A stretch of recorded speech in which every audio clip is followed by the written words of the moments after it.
Hello story lovers, welcome to the fantastic world of stories and why we tell them from Culture Katha. In my last video, we saw the death of Pandu, the Sahagamana of Madri and the return of Kunti and the Pandavas to Hastinapura. It is after this point that the core story of the epic gains momentum. So, the people of Hastinapura gave the sons of Pandu a very warm welcome. Dhritarashtra, to his credit, ensured that Kunti and the Pandavas were comfortably housed and all royal luxuries were provided to them. But unfortunately, the cousins could never get along well. What started as a deep dislike in the beginning quickly developed into hatred and hostility. The fact that the Pandavas proved to be better in all the physical pursuits was reason enough for the Kauravas to hold a grudge against their cousins. And there was one Pandava that the Kauravas hated the most, and that was Bhima. Even as a child, Bhima exhibited extraordinary strength.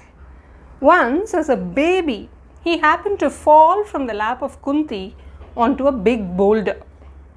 And the boulder, which was a big rock, broke into 1,000,000 pieces. This might have been an exaggerated account of what happened, but he was certainly a very strong and boisterous boy.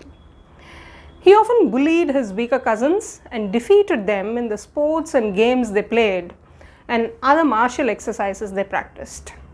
The Kaurava princes, especially Duryodhana, hated the brute strength and mischievous nature of Bhima and tried several ways to get rid of him. Duryodhana hated all the Pandava brothers, of course, but saw Bhima as the real threat.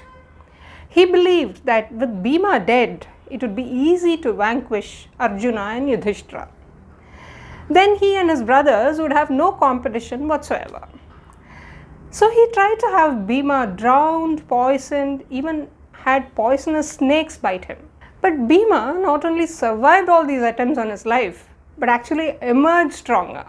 Some versions of the epic narrate the story, not found in the critical edition though, of Duryodhana's plot to kill Bhima.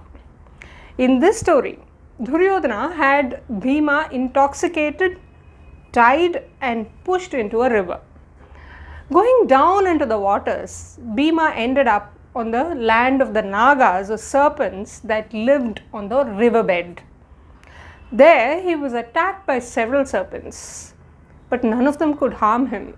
Instead, he started to massacre them, lashing them against the riverbed and killing many.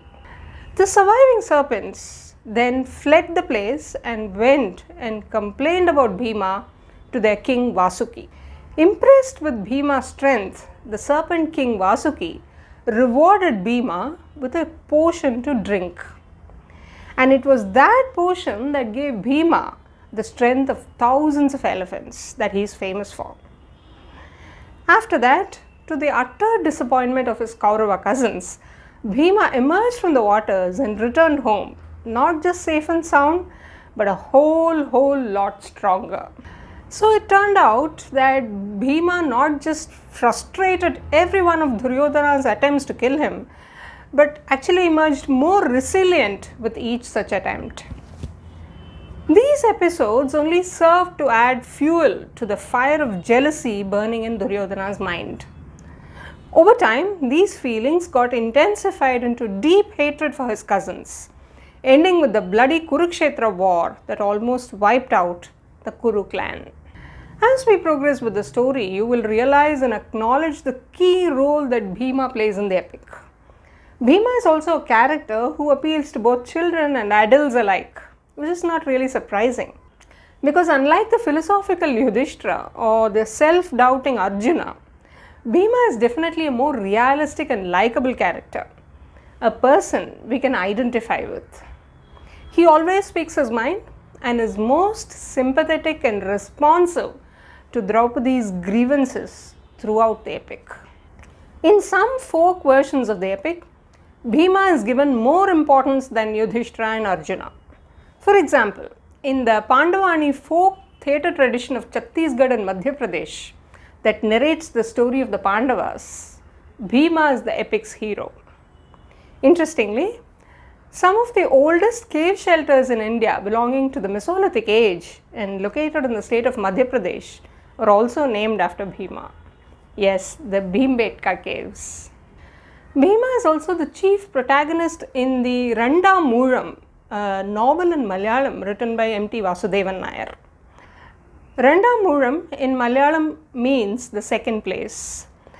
The novel is a retelling of the epic from the perspective of Bhima. In the novel, the author presents a very different take on Bhima. Here we see how Bhima always had to play the second fiddle to his weak-minded elder brother Yudhishthira and the more famous and popular younger brother Arjuna. We shall take a more detailed look at the book in a video sometime later. Till then, stay with me on this epic journey as we unravel more and more layers from the epic. See you soon and tata bye-bye. Take care.